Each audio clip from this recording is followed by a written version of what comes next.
Hello, everyone. This is Lou Zacharilla from the Intelligent Community Forum.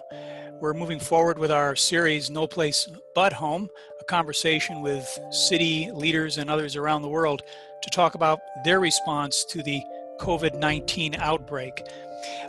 Before I start, though, I'm coming to you from the City of New York, and it is April 2nd, 2020.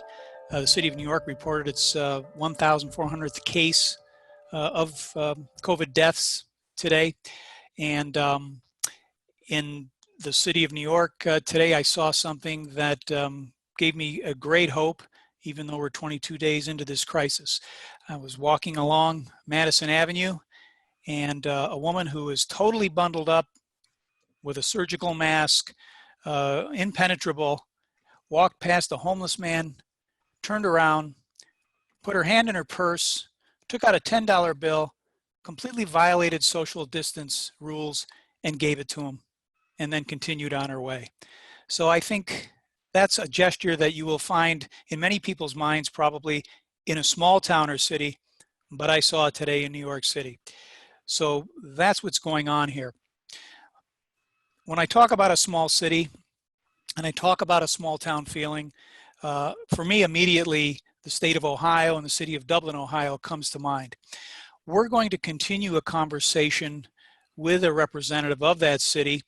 And today I'm absolutely privileged to have the city manager for the city of Dublin, Ohio, Dana McDaniel, with me today to give me a snapshot of Dublin as it prepares and manages the COVID-19 wave. Dana, welcome. Thanks, Lou. It's great to be here. And, certainly our hearts go out to the great city of New York and all that it's undergoing, as well as everyone throughout the world, and in this great challenge that's in front of us. But we'll get through this together and be intelligent about it along the way. Absolutely. Well, you always are. Dana, before we get all the way into this, I just want to ask you to just give us a snapshot. What's going on in Dublin, Ohio today?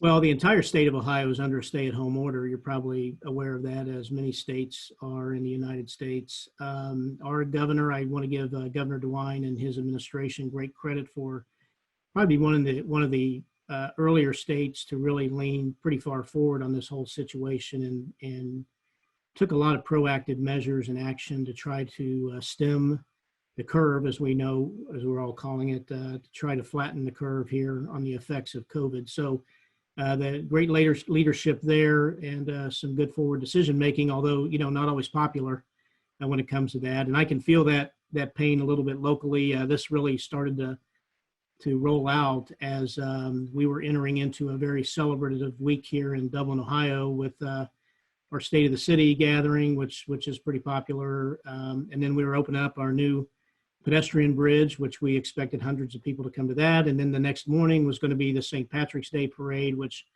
gathers about 14 to 16,000 people here locally for that parade, followed by a street party that night. And unfortunately, we had to cancel all of those. And as I look back, it seems like it's been forever ago, even though it's only been about 3 weeks. And but that was some of the early decision making that we were doing to try to curb the tide of this thing. So, but we do remain under that stay-at-home order, essential services only, like many others, essential business services only.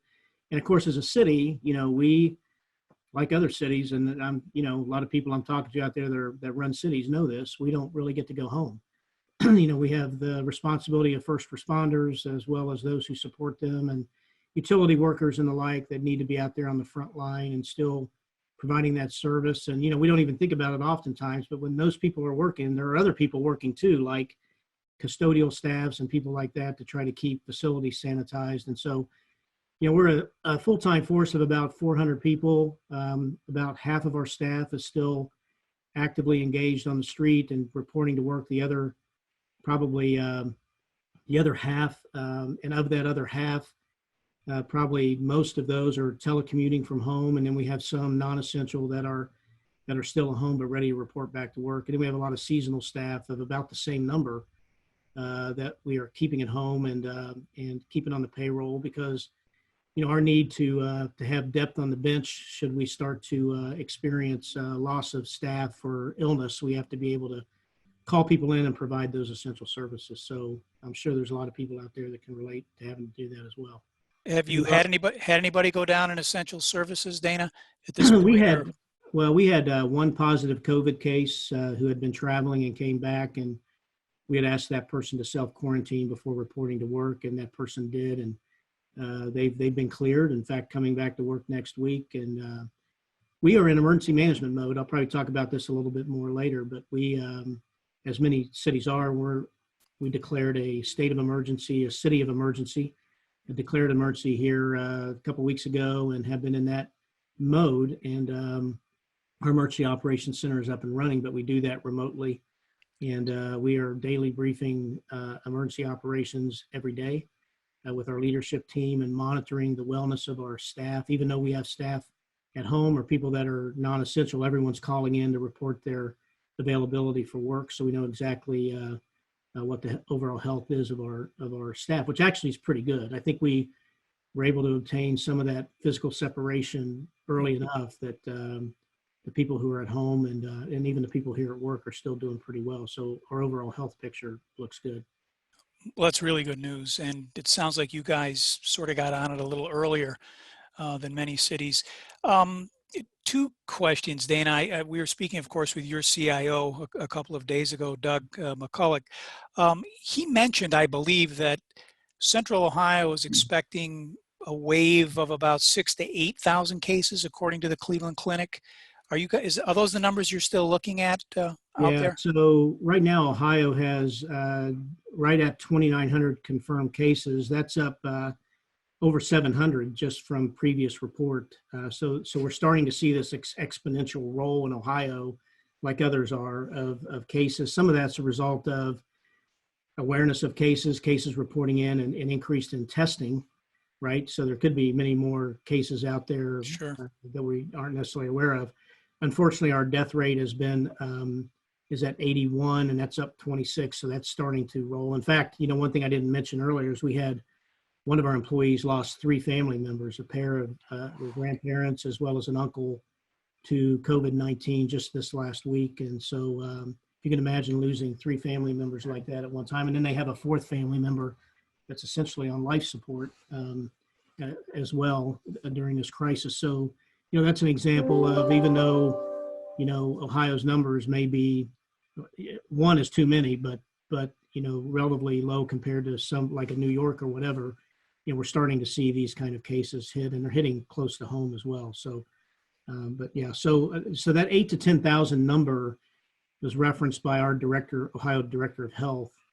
And what Dr. Acton is saying is that we could see at our peak, even if we're successful at curbing it, we could see as many as 8,000 to 10,000 new cases a day occur within the state. Wow, and that's a lot. Now, in terms of preparedness, I believe you guys have a pandemic plan, or a plan that goes back a few years. Now, you're a city of about 45,000. That's pretty exceptional in my mind to have something like that. Have you had to activate that? I'm guessing you have. Well, we have, and that was a plan. It was a pandemic influenza plan that our Director of Human Resources had put together with a team of folks here on staff back in 2011. I believe that was kind of on the heels of some of the threat of, I believe it might have been H1N1 or one of the viruses that had posed a little bit of threat. And at that time, we leaned forward and said, well, hey, what might a pandemic influenza plan look like? I'm sure other cities have done that same planning. Now, we had not touched or updated that plan for quite a while. We do a lot of emergency management training here and have a lot of focus on that, and I can talk about that a little bit more. But the pandemic plan we had actually was extremely informative to us as we started to see this start to roll.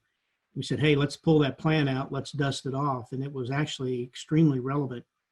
Even the language being used was, as I've gone back and read through that thing about 3 times, it's like, wow, there was a lot of good foresight in this plan, and even the language being used is still being used today. So but anyway, it really did help us to think through and provide a framework for thinking through how to do this. And I'm a believer that you can have all kinds of plans on the shelf, and they're really good on the shelf. As soon as you take one down and things start to happen, that plan you're calling a lot of audibles to the plan, right? So That's right.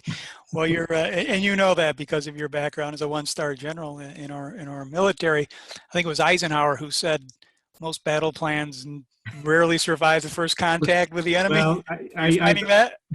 I've been using that phrase around here a little bit. I wasn't going to use it, but since you brought it up, we always in the Army said, yeah, every good plan only lasts till the first bullet flies, and then it's. But therein lies the intent, the focus, and if you exercise those plans, that muscle memory comes into effect, and people generally know what to do. So that's what we've been relying on.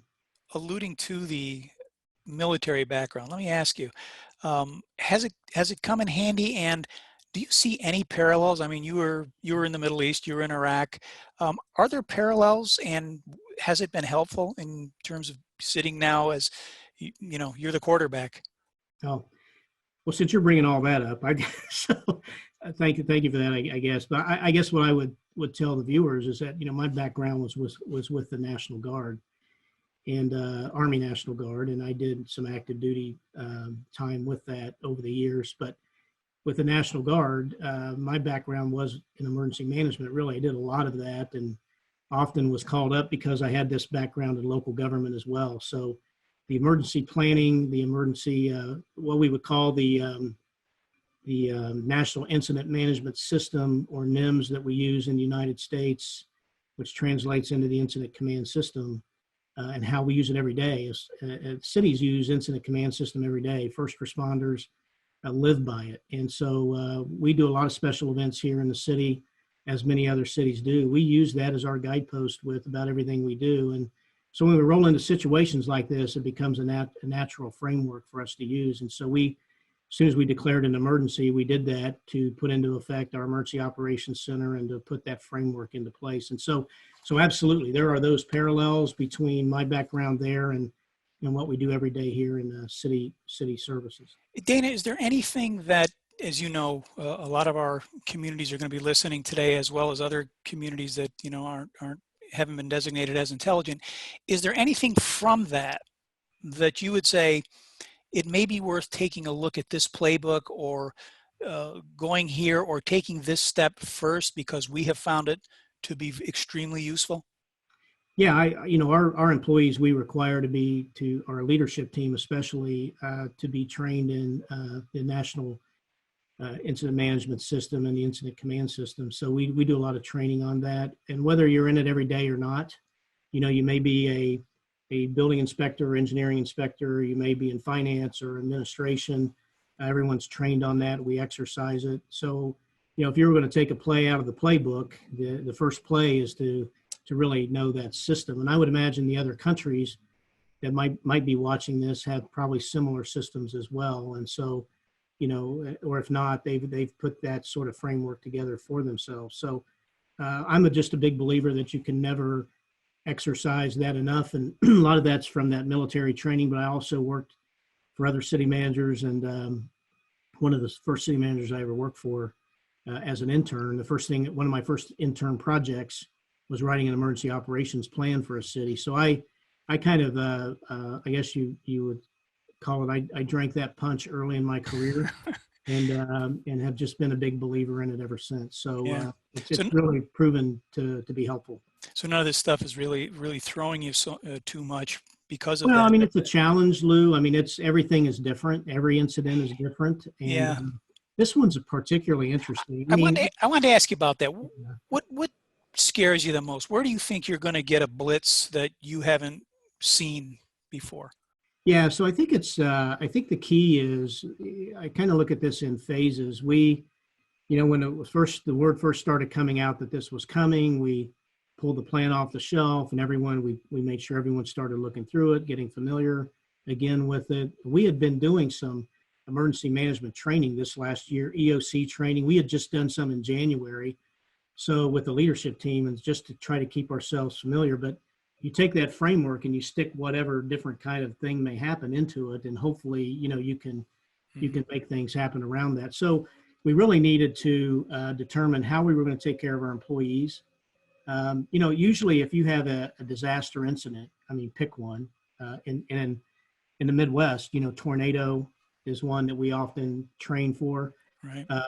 You know, you have a framework that works for that. It happens quick. Everyone runs to it and you start working on it. And I've been at several of those, as well as floods and blizzards and the like over the years and in my other career. And it's kind of rapid, happens, you attack it. This sort of thing is more of a slow roll. It's a bit more unpredictable. Yeah. You have to really take a look at, okay, what, rather than everyone running to the situation and everyone trying to pile in to fix it and then bringing extra resources to it, that's usually how you fix that kind of a disaster emergency. In this one, it's, wait a minute, we really need to protect ourselves a little bit. You know, not used to that. We used to running to it, right? And this one, we had to stand back and say, okay, we have a preservation of force, a preservation of staff issue we need to look at. How do we handle that balanced against essential service? How are we going to, here's the big one, how are we going to, you know, such an economic impact and so many layoffs and things, but we have a need to try to keep our staff on. And how are we going to endure that under these economic times? Now many cities will have, you know, financial reserves put in place. And that's something that we have always focused on as a city, is having pretty significant financial reserves for a number of reasons, but this is one of those. So I'm able to pay staff. I'm paying staff to stay at home, even during this time frame. That's a real blessing for us to be able to be in a position to do that. But that didn't happen overnight. That was the result of many years of planning, and not my foresight, but the foresight of others, so that we had that capacity. Now we're going to use some of that capacity, and at the same time, we're going to lose revenues, right, as a city. And we don't yet know what that impact is because of the lag. And now, you know, there's delay in tax filings, there's delay in people required to pay that. And we want to provide our own relief to folks, so we know we'll take a hit in revenues from that. So my point with that is there's so many different aspects and moving parts to this that's just a little bit different than maybe what we're used to doing, because this doesn't happen very often. So. Sure. And two other thoughts, Dana. I've been actually spending a lot of time talking to several psychologists to sort of take their temperature, because I'm really concerned that even though we're able to measure the economic damage, the social index from this isolation and this fear that's compounding as people stay in their homes and watch other people here in New York get sick, die, drop, is having I suspect, a traumatic impact, especially in a place like this where we're defined by being together. You know? Yeah, we are. I mean, yeah. What's your temperature on that? Yeah, that's a great and actually a very perfect observation to be concerned about. It's something we've been concerned about. We launched a program, you know, talking about, okay, if you think about the sequence of things that we did, we got to essential critical services, and then we started thinking, okay, what's the future mission? What are the other things that are going to happen to our community that we need to prepare for? So I really want to give my superintendent of schools, Todd Hoadley, a great credit for reaching out and saying, hey, Dana, we need to, as a school system, continue to provide reduced and free lunches to our students while they're at home. So they have a logistics plan in place where they're continuing to provide that to children who are having to stay home but still need that. That also then, you know, we got to talking together with him and with our other service organizations and agencies about the homebound and the elderly and our senior living centers. And this is nothing probably anyone else hasn't talked about or knows about, but how do you come together as a community and plan for that future operation? So as an example, our Dublin Food Pantry can serve, I think it's 300 meals a month, but they can ramp up to 800. And that sounds small, but we're a smaller community and the need probably isn't as significant. However, we're prepared as a city now to step in with drivers and vehicles to deliver that for them. A lot of communities are doing this. This is nothing new. And then, you know, if our Meals on Wheels and other social agencies cannot continue to provide that, how are we doing that? And in the state of Ohio, the National Guard in Ohio is filling that mission in a lot of our bigger cities. So many of us can take care of ourselves, and where we can't, we have these state systems and so forth and federal that can come in and help. Now, to your specific point on isolation was the next thing that we started looking at. and that's the effect of isolation in this, and how are we going to try to help with that. So we brought to bear our uh, uh, agency called Centero that we contract with, is an extension of the City of Dublin that does counseling, and they have professionals on staff and the like. And there's been an all call, frankly, throughout the state of Ohio by the governor's administration to try to bring everyone who has that sort of background, psychology, social services type work, forward to try to put themselves into a place where they can be helpful with this notion of isolation. And there's been some call centers set up and the like for people to be able to reach out and get some help. So, and there's a psychological impact of that as well with our own employees. And so, we're working through our EAP, employee assistance programs, and through our human resources division to make sure that our own employees have that access as well, because we have to keep ourselves as healthy and as ready as we can, because we're here to serve everybody else. So it's a dual challenge between the organization and our residents. Yeah, we always, you and I talk about often building a plane as you fly it. I mean, this is like building the whole fleet, building the whole airline. It very much is, yeah. I also wanted to ask you about something that, again, your CIO and I spoke about briefly, which is being the center for information and being the place where people go to trust. Mm-hmm. And it kind of connects to the other question, because if people are isolated, if they're fearful, they start believing things that obviously aren't factual. Right. Do you think you've been able to establish the city as the source for facts? And do you have that level of, does the citizenry have that level of trust that you got their back? Well, I think they do. We came out very quickly with, and continue to do this almost daily or every other day, videos that we're posting. So we have a multi-dimensional approach to how we're communicating and monitoring what's going on with the community. Obviously, we have people reaching out to us, so we're monitoring those calls and understanding what those calls mean and what's going on. That's part of our daily Emergency Operations Center brief, so we have an understanding of how things are trending. We are able to go and monitor social media and do that. We have a system of homeowner associations within the city that we can reach out to and get a sense of the neighborhood and what they need.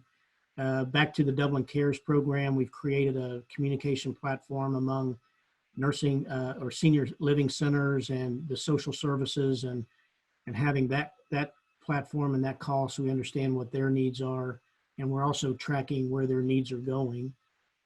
So we're trying to be that, not the only, but that sort of platform that and facilitator of information coming together. And in any disaster, and one like this, there's all kinds of information flowing in from all different directions. And so we actually have that going to a central location, and we're synthesizing that and briefing it back out every day, so we all understand are on the same sheet of music. We are also trying to facilitate people getting to where the experts are. So whether that's like anyone would do through their website or whatever, we're not inserting ourselves to that expert. We're trying to facilitate people getting to the source, whether it's the Center for Disease Control, or whether that's the Ohio Department of Health, or we have a Franklin County Department of Health, which is actually our agency that serves multiple jurisdictions in Central Ohio, is our contracted health department, and the commissioner of health there we keep people in touch with. So it's not any one thing. It's all these things having to be monitored, having to be coordinated, and having to kind of get that centralized where people can access the information. And that's really, in this sort of situation, how we see our role there. Yeah, it makes a lot of sense. I want to go back to that economic question, though.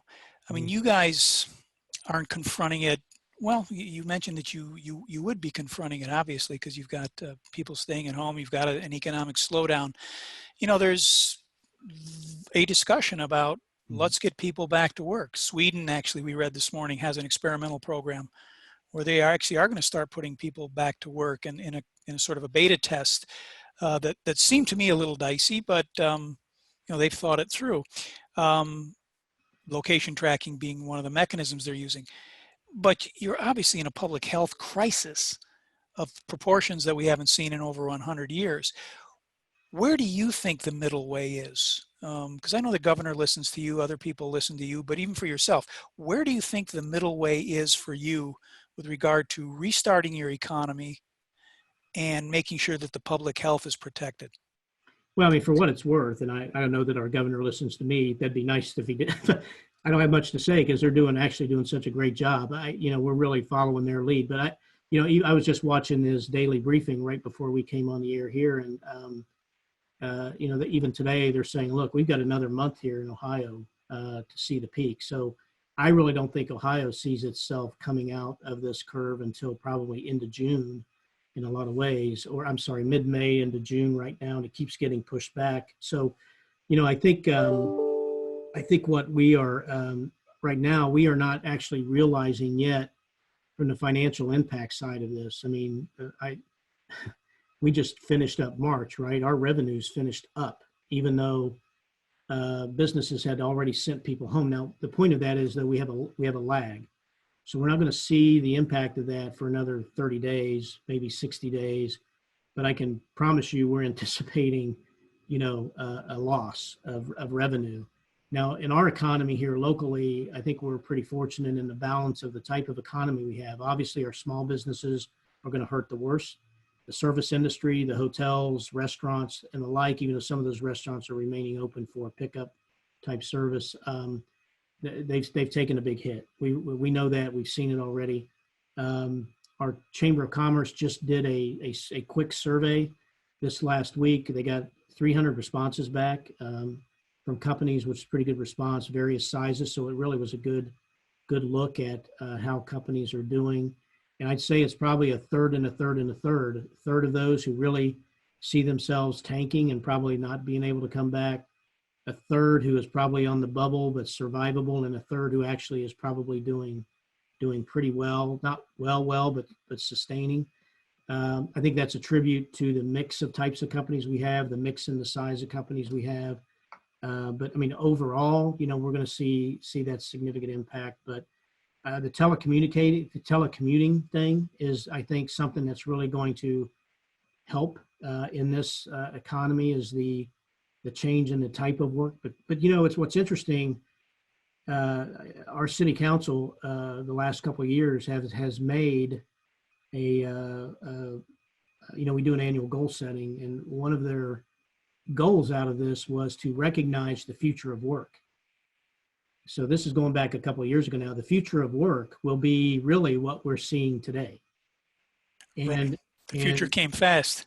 Exactly. And so what we were working towards, as we always have been, is how do we make sure that we can do this, what we're doing now, very robustly, in individual home? How can our children learn online best? And what that all comes down to? That comes down to broadband.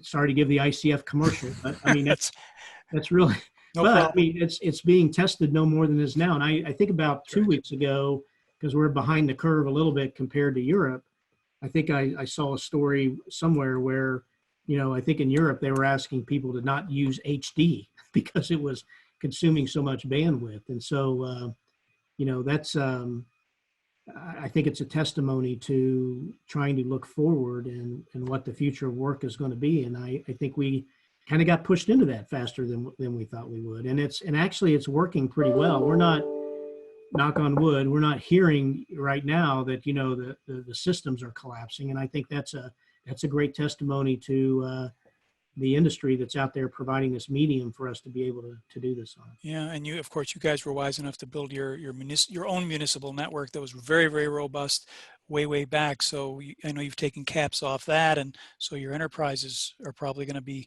well served. Let me ask you though, just to follow up on that, because I know I got to let you get back to work here eventually. I could keep you here all day, of course, and talk about a lot of stuff, including baseball. But the idea that we cities can put together a strategy that allows the economy to come back, starting with our online services. Have you guys given any thought to that? Because that's another consideration here. Yeah, I think we have actually. We got a lot more thought to put into it because I said we're a little bit earlier into this than others. But I really, my direction to my team has been, look, we're not taking the knee during this. If anything, we're going to up our effort here because, if all goes well, and I pray that it will, and I believe it will, when we come out on the other side of this, there will be a new economy. And what we need to do is not wait until we come out of the other side of this and then try to get out of the blocks. We need to be hitting that on a sprint.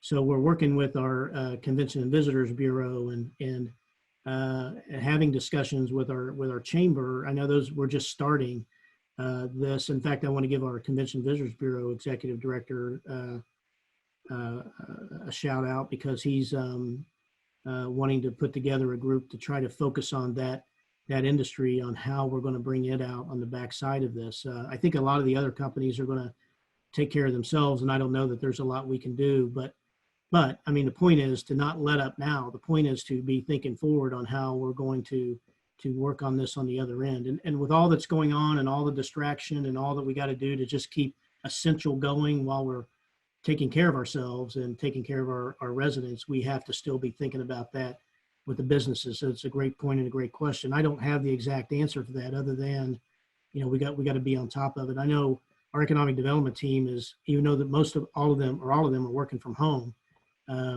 they're briefing now every day in our emergency operations center, the contacts they're making with businesses, and they're keeping a track record of their status and the point of that is to be reaching out, engaging, talking to, understanding their situation, and then, okay, what can government do to help set the conditions on the backside? And I want to give everyone from the federal to our state level governments, the Small Business Administration and others, great credit for all the relief they're trying to provide to the unemployed as well as to the conditions they're setting with the business community. I think we learned a lot out of the great last recession that we had here, and I think you see a lot of those tools being applied pretty quickly to try to ensure that when we come out of the backside of this, people can sustain somewhat through it, but set the conditions on how we come out on the other side. So. Yeah, I think that's a great point because I never thought I'd wake up and find that the jobs report was 6 million people filing for unemployment 30 days ago, right? I mean, that's incredible. Yeah. Right, but again, planning for those contingencies is important, but more importantly, as you say, moving to an online economy that can actually lead or help when there's a recession or something worse, God forbid, is an important discussion to have, huh? Like just this morning, there was a WebEx for the Small Business Administration, and we knew we had 240 of our companies were registered to be on that WebEx to learn about what types of things can they be doing or assistance they can obtain, now going forward. So I think, again, we don't have to be the experts in everything, but we have to be the facilitator on how to get people that expertise, and it's this kind of medium that's enabling that to happen. And we got to keep pushing on that to make sure people are connecting, and talking through these things. So. Yeah, and that's obviously not a new thought for you. You've been telling me this for almost 20 years, so now it's coming home in a good way. Dana, final question. Well, two questions. You of course have a world famous golf tournament out there, the Memorial Tournament. As well as a bunch of other festivals. Any word on the Memorial Tournament? And what's going to happen there? No word on it. I happened to be here in the office Saturday, imagine that, and the director of the tournament called me and it was just sort of, saying, hey, we're thinking this through. There's been no decisions come down through the PGA yet on what to do. They actually, we did a communication with some of our residents where they were actually moving in some logistics for the tournament, which normally happens in early June, generally the week after Memorial Day. It'll be the second week after Memorial Day here in the States this year. They were moving forward as though it were going to happen in the sense that they needed to be staging and getting ready. But there's been no decision made yet on whether they're actually going to pull the plug on that or otherwise postpone it till later in the year. So, my words to them, they were such a great partner, and we always work together on this great event that is Jack Nicklaus's event that we're very proud to have here. And should they decide that it should happen later in the year, we'll do everything we can to try to support that effort. And and it could happen in many different ways, right? It could happen with observation or remote observation only, and maybe limited crowds, or the full bore thing. I mean, who knows? I mean, we just don't know what we don't know yet. And that's right. The first drone PGA conference, right? Drone telecast. So the thing is to be flexible and to be prepared to help, and of course, considering the residents with all of that as well. So yeah, another tough call. Any chance the Reds will play the Yankees and we'll see it in a World Series this year? Absolutely. Is that going to happen? Absolutely going to happen. All right. We're going to leave it on that. A really weird year. For that to happen, it would have to be really weird. So wouldn't it be fitting, don't you think? Yeah, absolutely, man. We'll host you when you come to New York for that part of the series, okay? Well, maybe, I tell you what, maybe it'll be one of those games, where you can be the Yankees and I'll be the Reds, and we'll play each other in our own World Series. How's that? That's fine. That's fine. I think you got the pictures, though, on that one. Dana McDaniel, City Manager, Dublin, Ohio. Thanks so much for spending the time. And good luck to you out there. I mean, you guys do a great job running that city, and we hope, you guys can get through this with some smooth sailing. Thanks, Lou, and our best to you and Yami, and also to the ICF team there, and to all of our friends around the world. I'd just like to say good luck to them as well. We're all in this together across the world, across nations, and in the ICF world, and let's keep working together. And anything we can do here in Dublin, Ohio, to help, and believe me, we'll take your help too. Any advice and counsel that anybody can give us. We don't have all the answers by any stretch, and we like to learn from others too. So thank you for doing these, Lou. They're very helpful.